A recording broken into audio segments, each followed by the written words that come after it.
No, I'll be. I came here with a great deal of reluctance and trepidation. I think as is normal when you come to a task that you've been avoiding for 15 years.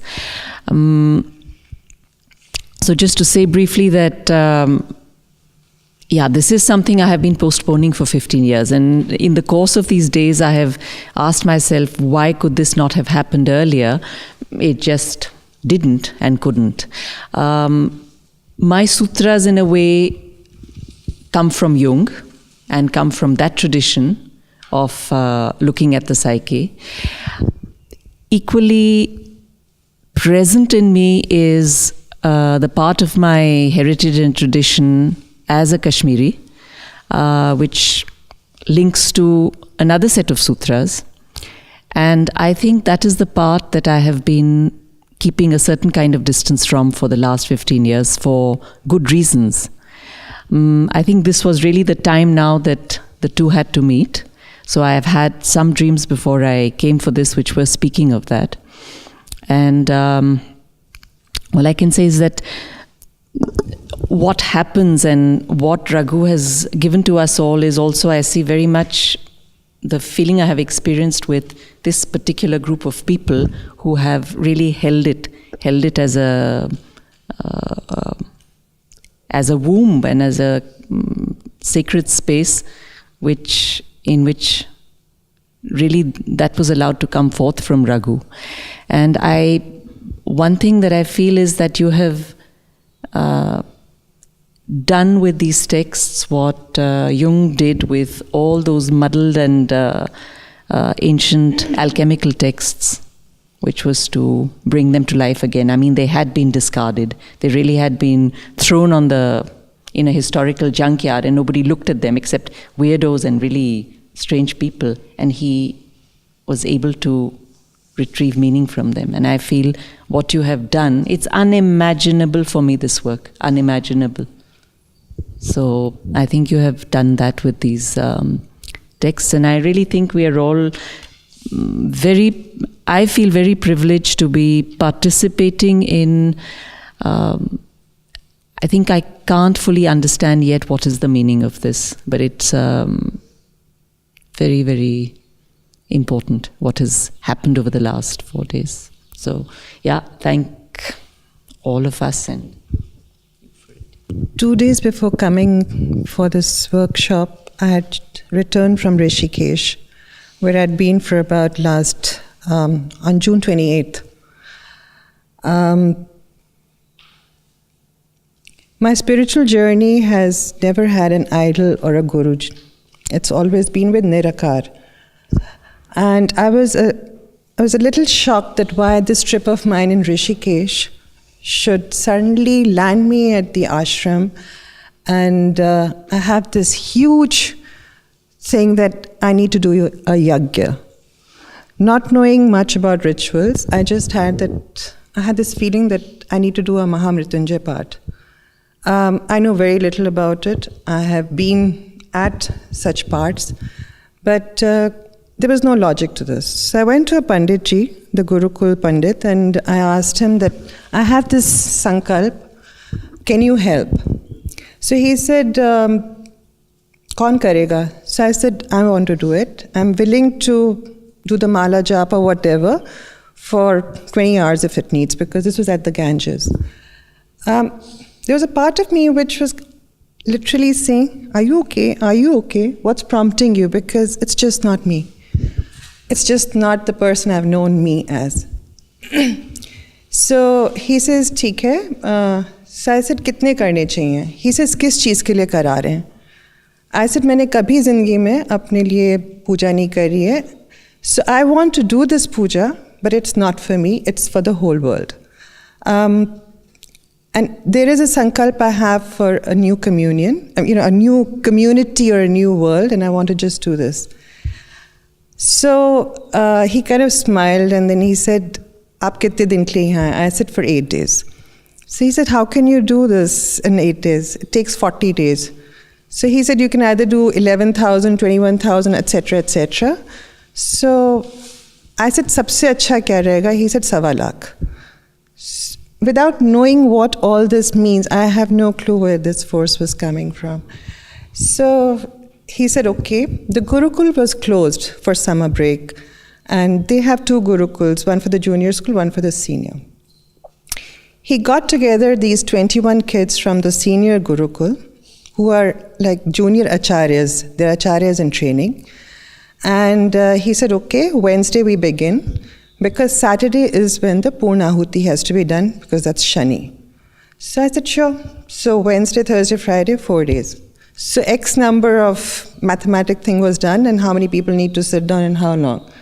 All this was done. As part of that, every evening at the Ganga, there is a little Havan Kund at this ashram, and in the evening there's an Aarti, Paramarth Aarti. So they do this yagya for sunset at the Ganges. It's like, if we are sitting here, this is the Ganges. And from the public, people, whoever want to sit there, have to take permission and then sit. So I was also asked to sit for this yagya for 5 consecutive days. I have no clue what was bringing me into that space. I was very aware of the stillness and the full surrender with which I was there. I sat through 1 hour of yagyas each day. I used to get up in the morning, go to the Ganges and sit at 4:30 in the morning, and completely come back in a different, there didn't seem to be a sense of me. Anyway, the reason I'm talking about that is when I came here, to me it's no coincidence that I was here, because I met Raghu in March this year, and he was talking about these Yoga Sutra, and I told him, whenever you have it, I'd like to be part of it, because last 2 years I've been using them for my own. I've been kind of studying them for understanding myself. When I come here, there are 21 people who were here. We were sitting in this kind of a group where for me it's been like a tapas in a different way. And then when I saw Sai, to me, especially being in saffron clothes, it just didn't, it was not just a mere coincidence. And here's like Raghu, the Panditji, who's trying to take this group of people together into another space, which at this point we're not able to visualize. But invisibly we feel the power of it. I think each of us has sensed something expanding, something deeper, something more meaningful. When I started the yag, I did not understand what the rituals were. But I had this sense of as though the heavens had opened and it was all just there. It was just there for me. That's the feeling I had. The group of people who sat in the havans at the Ganga Aarti were people from all over the world, all over different parts of India, different parts of the world, foreigners, Indians from different religions, etc. Here in this group, we have people from different sadhanas, and yet there is a kind of a collective energy that I have been experiencing, which to me is like the essential, which in Raghu's words, the truth, and perhaps there's some common principles that all of our sadhanas are leading to. And it's a very overwhelming experience for me to have seen that space and this space. It's almost like saying that was the invisible aspect which was for my inner expansion, and here is an opportunity being provided of how to transfer or bridge that into a living world. And anyway, I have a huge amount of regard for you, as you know. But I think in my phase 1, phase 2, Raghu has given me some huge breakthroughs. And so I always feel that if you're conducting a workshop, I am definitely going to receive some major shifts. It's a Shraddha maybe, in a way. And at this junction in my life, I am at a point where a lot of my old stuff has gone and over and shut out. I mean, not shut out, but it's kind of moved. I've gone beyond it. And This trip to Rishikesh was at a point where I was moving into another chapter very willingly, with a very strong will and sankalp. And I think that has been validated further, because that's the sannyasi kind of a thing, versus this is this is bridging that space of doing in a very beautiful way and without separating and holding a lot of things together. So thank you. Thank you very much. First of all, it's a homecoming to experience the institutional space of process work, which is, in fact, unknowingly, that time also it was homecoming. I was a lonely traveler for maybe 21, 22, 23 years, and walked into, that time it was called ISISD, the space, and I said, oh God, this is where I always belonged to, but I never knew. And tremendous sense of fellowship, where age or nothing mattered. So that was a extraordinary quality of experience, which gave me enormous breakthroughs. I was, as Gagan was saying, I was relentless and ruthless with myself. That part of my investment I don't deny, but the fact that it came at a very important point in my life. So in fact, propelled me to, or took me to the path which I have normatively decided, but in an existential flowing kind of manner. So to that extent, it is a homecoming with a sense of thanksgiving. Not to say that this is the only homecoming, but nevertheless, at this point of time, with whatever evolution or progress one has made. Second is this is what kept on coming up in my morning prayers, is the issue of significance. We talk about significant other and all that, but I have come across an issue of significant people in life who are not friends per se, but they have the quality of friendship, but they are not. And I have realized that there are people, significant people in my life, and Raghu is one such person. And we are mutually significant to each other. It's not a, it's not a one-way street. So I have seen this happening vis-a-vis other people also. A friend of mine with whom I stayed in Bangalore when I was in real doubts for 8-9 years. Now I don't even communicate with him. But when I really get back to him, it's like it clicks. So that's in terms of Raghu as a significant person, where the thresholds when it were crossed, including the craft one. And also a sense of intertwining of the mission, personally vis-a-vis you. So from these two things, from the sense of the process thing, which is what it has done to me, the presence here is in the form of a dakshina, if I can use that word. I'm not finding another word. So one is thanksgiving at one level, another is dakshina to this space. That's why I'm here. And I was enjoying, or I was joyful when Ashok was mentioning about the issue of contribution to mankind, kind of a thing. So that is part of my own sankalpa, because there are some mandates I have been given. I mean, I can't say any other use. I have been given, I have to do it, kind of thing. And I have accepted it, and I'm preparing myself for that. As part of that sankalpa is one part, it is for this space, whether you call it geography, but this dharma. And to find its kind of true essence, and that be made available to whoever seeks it, no matter wherever he sits on this planet, kind of thing. In the cacophony of a lot of half medicines and whatever quacks peddle out. So that's one thing. And somewhere I have held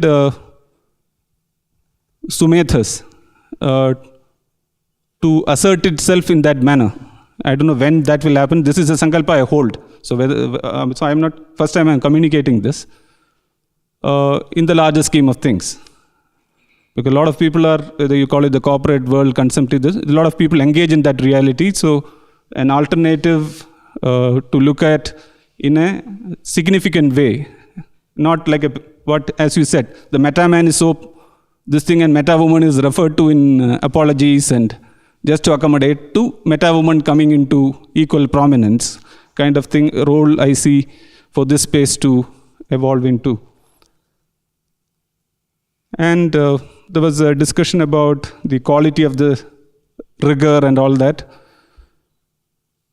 The quality of the space I experience now in my journey where I am and the way I've experienced this thing, I joyfully experience more wholeness in the way I've experienced it, say, 95, 90 to where this space now. I really am very assured, I feel glad. So this is what, and I'm very thankful that I made that phone call to you. It was my, I think, 12 noon brief prayer kind of thing, and just called Raghu, and I'm glad that I did. And in fact, I tried taking a printout of your note, and for strange reason, it's a public, this place. But even then, normally these things keep happening to me. If a phone call should not be made, it call will not go, whatever I do. But this time the printer, they tried all possible, it did not. So I'm glad that I came without reading it. First I thought of reading and doing some justice and all that, probably from that Dakshina mode, But I'm glad that I just came as I am. And I'm extremely,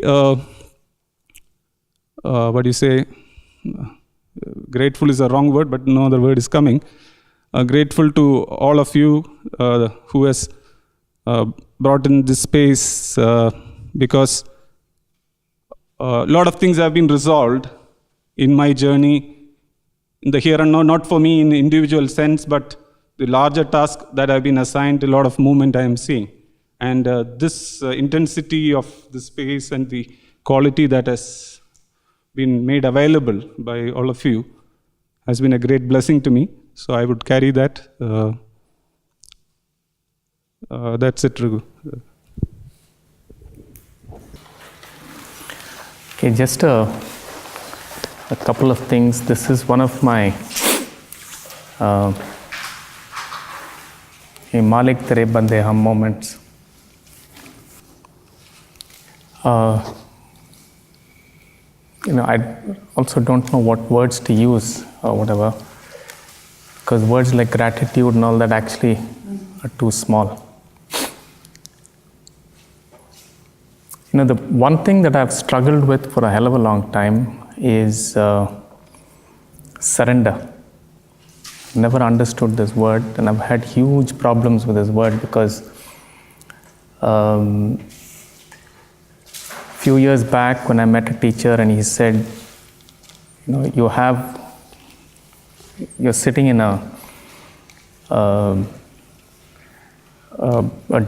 with a dinner plate with everything, and you don't know how to eat it because you don't know surrender. And when I worked with it, the first experience was of tremendous fear. It was of terror. And the terror was of saying that, and I actually saw that, for many, many, many years, I had built tremendous structures around me to deal with various fears or various problems, issues, whatever you want to call them. And I think Yoga Sutra was also one of the, was a ground from which I had built much of this. And when I came to the edge of saying, okay, let me surrender, then a fear would take over. And say, if I surrendered, then what happens to all of this that I have built? And does it also mean that, at some point, at that edge, there is a need to say, I can actually put in effort and deal with things. And the issue of giving up this effort and giving up this understanding was extremely frightening, because that was the tool with which I had built all these structures. And I think I'm starting to understand the meaning of surrender.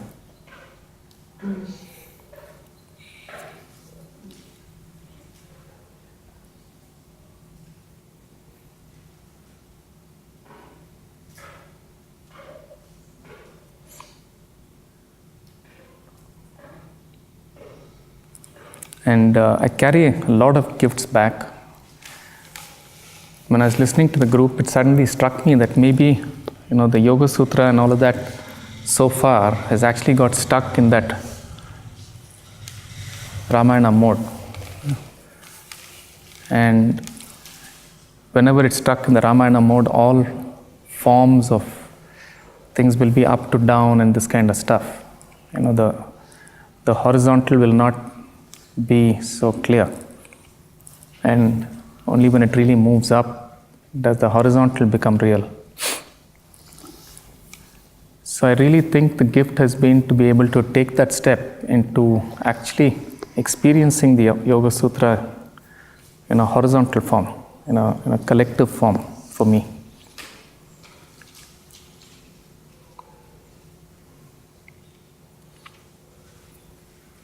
And one of the triggers for me to understand surrender actually has come from Kusum.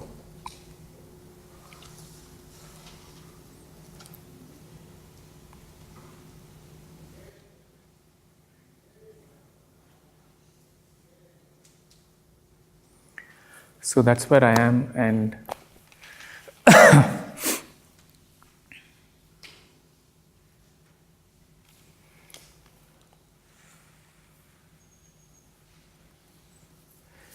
so maybe I'll chant something. I'll chant something.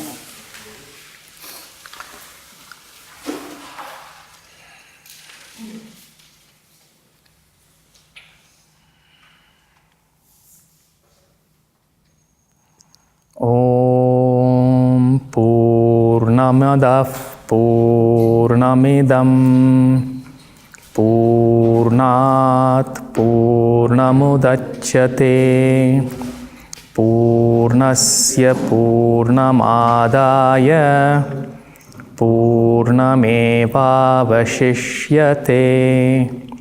Om Shanti Shanti Shanti. Om Gurubhyo Namaha. He's the one who was holding on to all this. Correct. He I started think, it, so you have to end it, and he made sure that... Well, I have nothing more to say except to say a big thank you to all of you who have taken the time to participate in this.